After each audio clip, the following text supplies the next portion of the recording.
Hello friends, आज की medicine है आर्निका मोंटाना। मैं हूं डॉक्टर नैनार।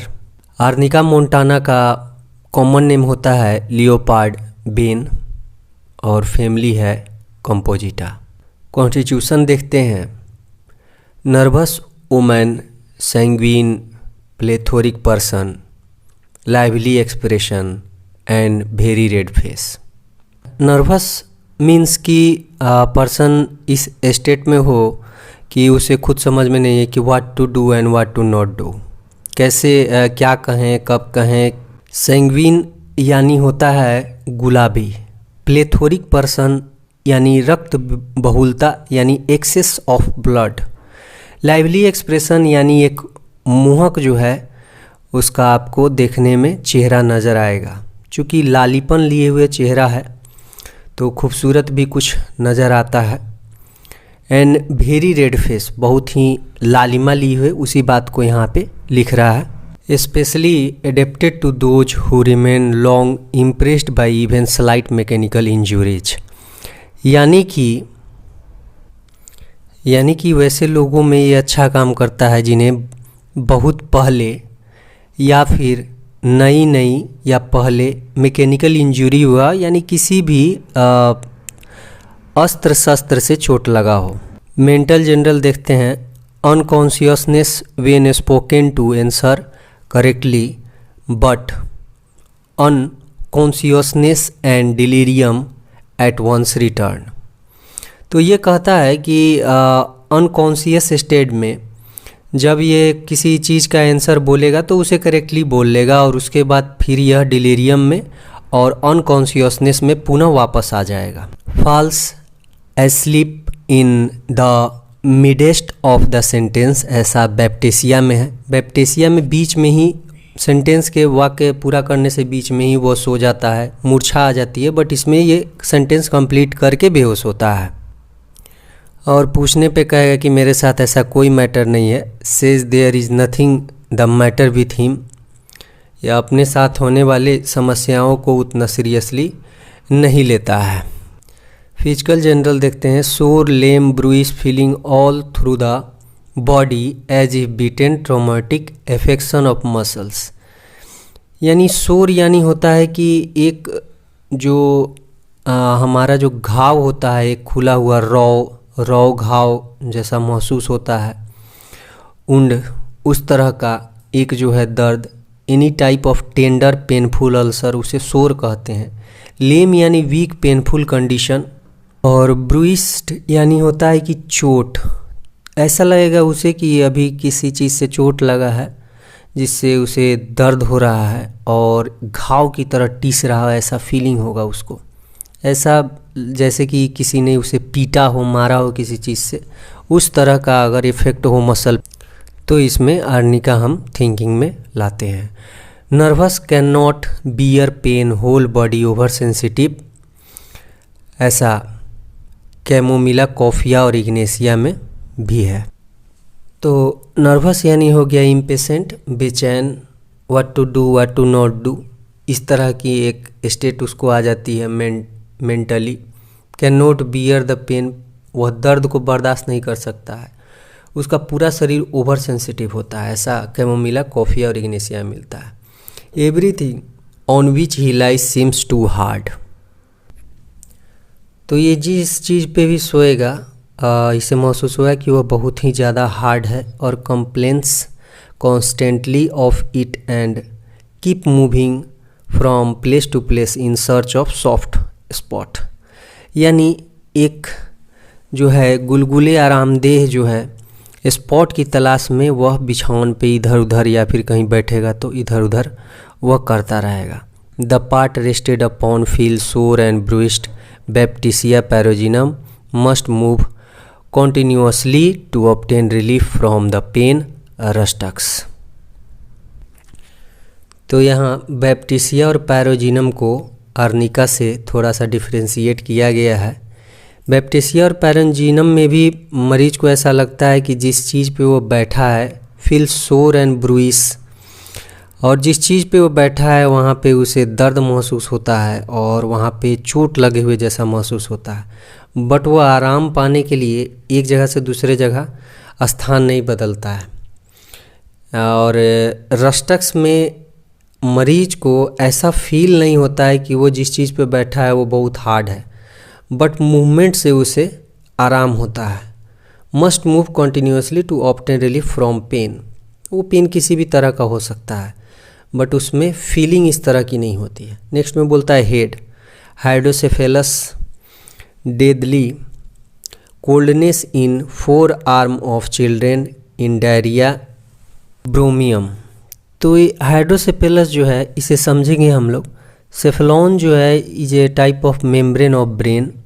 हाइड्रोसेफेलस जो है ये एक तरह का सिचुएशन है जो imbalance between how much cerebrospinal fluid is produce and how much is absorb into the blood stream. And cerebrospinal fluid produce किसके द्वारा होता है? By the tissue lining the ventricles of the brain. तो ये चीज़ है, अगर हाइड्रोसेफेलस भी आपको दिखता है तो इसमें भी ये काम करेगा। Deadly coldness in the four arm of children, यानी उसका जो फोर आर्म है, यानी जो हमारा आगे का हाथ है फोर आर्म में, वहाँ पे एल्बो के नीचे और रिस्ट के ऊपर ये वाला जो पोर्शन है डायरिया ब्रोमियम। तो अगर डायरिया का कंडीशन में इस तरह का कोल्डनेस मिले तो उसमें ब्रोमियम की तरफ इंडिकेशन जाता है। एंजाइटिस आफ्टर मैकेनिकल और traumatic injury from falls, convulsion of brain when suspecting exudation of blood to facilitate absorption. तो ये कह रहा है मेनिंजाइटिस। मेनिंजाइटिस यानी होता है जो मेनिंजेज है, जो लेयर है जो ब्रेन और स्पाइनल कॉर्ड को कवर करता है, उसमें इन्फ्लामेशन हो किसके बाद? चोट लगने के बाद। तो उसमें ये क्या करता है, जो भी एक्जुडेशन जो निकलेगा उसमें से स्राव फ्लूइड, उसको क्या करता है, उसका एब्जॉर्प्शन ये फैसिलिटेट करता है। एक शब्द इसमें आता है कन्फ्यूजन ऑफ ब्रेन। तो कन्फ्यूजन यानी भी उसे चोट को ही कहते हैं हम लोग। कन्फ्यूजन आघात यानी गिरने से या किसी मैकेनिकल चीज़ से, किसी अस्त्र शस्त्र से, या फिर गिरने से, या फिर किसी तरह का चोट लगने से अगर ब्रेन में इस तरह का एक्जुडेशन फ्लूइड बाहर आ रहा है ब्लड से, ब्लड का, तो उसका एब्जॉर्प्शन को ये फैसिलिटेट करता है, उसको एब्जॉर्प्शन को बढ़ाता है। नेक्स्ट में बोलता है आइज़ में कहता है कंजंक्टाइवल और रेटिनल हेमरेज। तो कंजंक्टाइवल हेमरेज जो है वह bright red patches appearing in the white of the eyes. तो वाइट जो हमारा पार्ट है आई का, उसके अंदर अगर रेड पैचेज आते हैं तो वो कंजंक्टाइवल हेमरेज में आता है। और उसी तरह ब्लैक पार्ट के अंदर रेटिना होता है, तो वहाँ पे अगर हेमरेजिक टेंडेंसी नज़र आती है, रेडनेस नज़र आता है, रेड पैच नज़र आता है, तो वो रेटिनल हेमरेज में आता है विथ एक्स्ट्रावेगेशन फ्रॉम द इंजरी और कफ।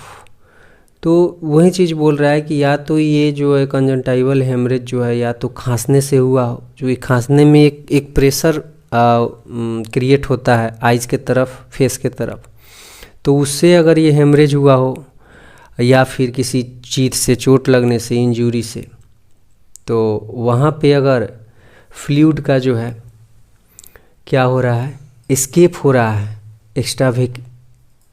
एक्स्ट्रावेसेशन जो बोल रहा है, the escape of fluid from its physiological content space. तो उसी चीज़ को बोल रहा है कि अगर हमारा जो पतली पतली जो कैपिलरीज है वहाँ से अगर ब्लड बाहर आता है तो इस तरह का एक अपीयरेंस हो जाएगा। मैं पिक्चर डाल दूँगा।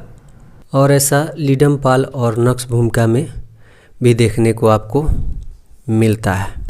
Gastrointestinal symptom belching, eructation, foul putrid like rotten egg. ढिकार आएगा इसको, इरेक्टेशन, माउथ से एयर इसका पास होगा, वो कैसा होगा, फाउल होगा, बहुत ही गंधयुक्त होगा, प्यूट्रिड होगा, सड़ा, ऐसे जैसे लगे कि सड़ा हुआ एक जो है एग की तरह उसका गंध होगा। Dysentery with ischuria, fruitless urging, long interval between the stool. Dysentery जो है स्टूल जो है उसमें पेन होगा, एब्डोमेन में, और स्टूल के साथ उसमें ब्लड भी आता है, लेकिन इसमें विथ इस्चूरिया यानी पेनफुल यूरिनेशन, यानी पेशाब करते वक्त इसको दर्द करेगा। फ्रूटलेस अर्जिंग, बार बार इसको अर्जिंग आएगी स्टूल के लिए, लेकिन उसका कोई रिजल्ट नहीं निकलेगा, जाएगा तो क्लियर नहीं हो पाएगा। Long interval between the stool, दो स्टूल के बीच में लंबा लंबा गैप रहेगा, यानी आप ये समझ लीजिए कि इसे कॉन्स्टिपेशन की भी समस्या हो सकती है। नेक्स्ट में बोलता है कॉन्स्टिपेशन, जो कि मैं ऊपर ही बोला कि long interval between the stool को कॉन्स्टिपेशन होगा। तो कॉन्स्टिपेशन बोलता है rectum loaded faeces will not come away, ribbon like stool from enlarged पोस्ट्रेट और रेट्रोवर्टेड यूटेरस। अब ये बोल रहा है कि इसका कॉन्स्टिपेशन होगा और पेशेंट फील करेगा कि उसका जो है रेक्टम भरा भरा लग रहा है, यानी कि एनस मल द्वार के जस्ट ऊपर उसे फील होगा, थोड़ा सा अंदर फील होगा कि वहाँ पे क्या स्टूल आके वहाँ पे रुक गया है, वहाँ से बाहर नहीं आ रहा है। और स्टूल कभी बाहर भी आएगा तो वो रिबन लाइक यानी कि चौड़ा चौड़ा निकलेगा और पतला। ऐसा इसलिए होगा क्योंकि ये मेल में पोस्ट्रेट जो है उसका बड़ा हो, या फिर फीमेल में उसका यूटेरस जो क्या हो उल्टा हो गया हो। नेक्स्ट में बोलता है female reproductive system, soreness of part hour after labour prevents post partum haemorrhage and puerperal complication. तो लेबर के बाद जो भी सोरनेस होता है उसमें ये अच्छा काम करता है। पोस्ट पार्टम हेमरेज को भी ये क्या करता है, रोकता है। यानी पोस्ट पार्टम हेमरेज यानी हो गया कि चाइल्ड बर्थ के बाद होने वाला अगर कोई भी ब्लड निकलता है तो वेजाइना से, तो उसको ये क्या करता है, रोकता है। और प्यूपेरल कॉम्प्लिकेशन, वहीं आफ्टर चाइल्ड बर्थ के बाद कोई भी इस तरह का कॉम्प्लिकेशन होता है तो उसमें कोई अच्छा हैंडल करता है। रिटेंशन और incontinence of urine after labour opium, और लेबर के बाद जो भी इस तरह का रिटेंशन होता है, या तो पेशाब नहीं हो रहा है या फिर रुक रुक के हो रहा है, तो उसमें भी अच्छा काम करता है। ओपियम भी अच्छा काम करता है। नेक्स्ट कहता है extremities, gout and rheumatism with the great fear of being touched और struck by the person coming near to him. यानी कि बड़े गाउट यानी हुआ कि बड़े हमारे जॉइंट्स में अगर कोई पेन हो, रूमेटिज्म छोटे जॉइंट्स में होता है, किसी भी तरह का जॉइंट्स हो वहाँ पेन होगा, तो ये मरीज जो है नहीं चाहेगा कि कोई पर्सन उसके पास आए या उसको छूने का प्रयास करे। Can not walk erect on account of the bruised sort of feeling in the pelvic region. Pelvic region में इसे ऐसा महसूस होगा जैसे कि किसी ने मारा हो या फिर चोट लगा हो, इस तरह का इसको महसूस होगा। तो ये इस चलते सीधा खड़ा भी नहीं हो पाएगा, खड़े होकर नहीं चल पाएगा। नेक्स्ट बोलता है nervous system, mechanical injury specially with stupor from confusion involuntary faces and urine. Confusion ऊपर ही बताए थे कि ये भी एक तरह का चोट और आघात के लिए उपयोग किए जाने वाला शब्द है। तो किसी मैकेनिकल इंजरी के बाद अगर अर्ध बेहोशी, स्टूपर यानी बेहोशी, अर्ध बेहोशी, मूर्छा की स्थिति आती है, अनकॉन्शियसनेस की स्टेट आती है, तो उसमें इनवॉलेंट्री फेसेस और यूरिन जो है उसमें पेशेंट का आउट होगा, और उस केस में ये अच्छा काम करता है। एपोप्लेक्सी यानी मिर्गी, loss of consciousness, involuntary evacuation from the bowel and the bladder. वही चीज़ ऊपर वाली ही चीज़ को बोल रहा है कि अनकॉन्शियसनेस होगा और इनवॉलेंट्री यानी कंट्रोल नहीं होगा, अचानक से वो जो है इवैक्यूएशन बाहर निकलेगा। क्या निकलेगा, बॉवेल से यानी आंतों से क्या निकलता है, स्टूल, और ब्लाडर से क्या निकलता है, urine. In acute attack control haemorrhage and aid absorption. किसी भी नए चोट में यह क्या करता है, हेमरेज को रोकता है और एब्जॉर्प्शन को बढ़ाता है। ऊपर ही इस बारे में चर्चा हो चुका है। Should be repeated and allowed to act for days और week unless symptom calls for another remedy. तो आर्निका को आप रिपीट कर सकते हैं एक तब तक, दिन और सप्ताह तक, जब तक यह कि सिम्टम कोई दूसरे मेडिसिन को न मांगे। नेक्स्ट बोलता है पैरालिसिस लेफ्ट साइडेड। तो ये पैरालिसिस यानी लकवा का स्थिति होगी, यह बाएं तरफ का बोल रहा है, लेफ्ट साइड बॉडी के, ये इसका पैरालाइज हो जाएगा। Pulse full strong, stertor sighing and muttering. तो पल्स कैसा होगा इसका? कठोर होगा, हार्ड होगा, स्ट्रॉन्ग होगा। स्टर्टोर यानी भी हार्ड ही होता है। सिंगिंग यानी लंबा, और मोटरिंग यानी अस्पष्ट आवाज़ को मोटरिंग बोलते हैं। तो इस तरह का एक जो है, आप अगर पल्स उसका लेते हैं तो इस तरह की एक फीलिंग आएगी। नेक्स्ट बोलता है fever, the heat of upper part of body, coldness of lower part, the face और head and face alone is heat, the body cold. यानी फेस चेहरा, हेड माथा और ये सब गर्म रहेगा और बॉडी जो है उसका क्या रहेगा? कोल्ड रहेगा। नेक्स्ट बोलता है इंजूरीज, for the bad effect resulting from the mechanical injury even it received years ago. पहले ही हम इस पे चर्चा कर चुके हैं कि कोई भी मैकेनिकल इंजूरी हो, कोई भी अस्त्र शस्त्र से लगा हुआ इंजूरी हो तो उसमें ये अच्छा काम करता है। After इंजूरीज with blunt instrument, symphytum भी बोन को क्या करता है? ये जोड़ने के काम में आता है, और ब्लंट इंजरी में भी आर्निका भी काम आता है। Compound fracture and their profuse suppuration calendula, अगर हड्डी टूट जाता है 2, 3, 4 जगहों से, तो उसमें जो सपुरेशन होता है उसको क्या करता है? उसको यह रोकता है। इसमें कैलेंडुला भी अच्छा काम करता है। Concussion and contusion result of shock और injury without laceration of soft part, prevents suppuration and septic conditions and promote absorptions. उसी बात को बोलता है ये कॉन्ट्यूजन यानी चोट आघात। तो अगर फ्रैक्चर हो जाता है, कॉन्क्यूजन चोट आघात और कॉन्ट्यूजन जो है अगर फ्रैक्चर हो जाता है वहाँ पे, तो किसी भी शॉक के चलते हुआ हो, रिजल्ट ऑफ शॉक्स और इंजरी, तो उसमें ये अच्छा काम करता है। विदाउट लेसरेशन, तो लेसरेशन यानी होता है फाड़ना। अगर वहाँ पे फटा नहीं है, अंदर ही अंदर चोट लगा है और स्किन जो है बना हुआ है, बिल्कुल कंटिन्यू है, तो उस केस में अगर वहाँ पे ये रिजल्ट है शॉक का, इंजरी का, तो उसमें जो आपका कॉन्क्यूजन यानी चोट आघात से हुआ हो और कॉन्ट्यूजन यानी कुचलने से हुआ हो, तो उसमें भी यह अच्छा काम करता है और प्रमोट करता है एब्जॉर्प्शन को, और सेप्टिक कंडीशन को रोकता है, सेपरेशन को भी रोकता है। नेक्स्ट में बोलता है skin, tender to a small painful boils one after another, extremely sore. अब ये बोलता है tendency to a small painful boils, यानी बार बार उसको टेंडेंसी होगा बॉयल्स होने की, फोड़े फुंसी होने की, उसको जो है बार बार फोड़ा होगा, और यह एक के बाद एक ख़त्म होगा तो फिर दूसरा हो जाएगा। एक्सट्रीम सोरनेस, बहुत ही दर्द होगा। स्मॉल बॉयल्स इन क्रॉप्स सल्फर, अगर छोटा छोटा बॉयल्स है और गुच्छे में है तो उसमें सल्फर भी इंडिकेट होता है। बाकी भी सिम्टम सल्फर का मिलना चाहिए। नेक्स्ट बोलता है modalities, aggravation at rest when lying down from wine. तो रेस्ट से एग्रावेशन होता है, सोने से, लाइंग डाउन सोने से, और फ्रॉम वाइन, वाइन पीने से भी। एम्लोरेशन फ्रॉम कॉन्टेक्ट मोशन, रस्टक्स और रूटा। चोट के कंडीशन में और ग्वाइट और रिमेटिज्म के कंडीशन में कांटेक्ट से तो यह दूर दूर भागता ही है, लेकिन किसी किसी केस में कांटेक्ट से भी जो है इसमें एम्युलेशन होता है और मोशन से होता है, ऐसा रस्टक्स और रूटा में भी है। नेक्स्ट बोलता है relations, complementary to aconite, hepar sulphur, hypericum और रस्टक्स। तो कॉम्प्लीमेंट्री है ये किसका किसका? एकोनाइट, हाइपेरिकम का और रस्टक का। Similar to for soreness as if bruised baptisia, phytolacca, pyrogenium, rhus tox, staphis और चाइना।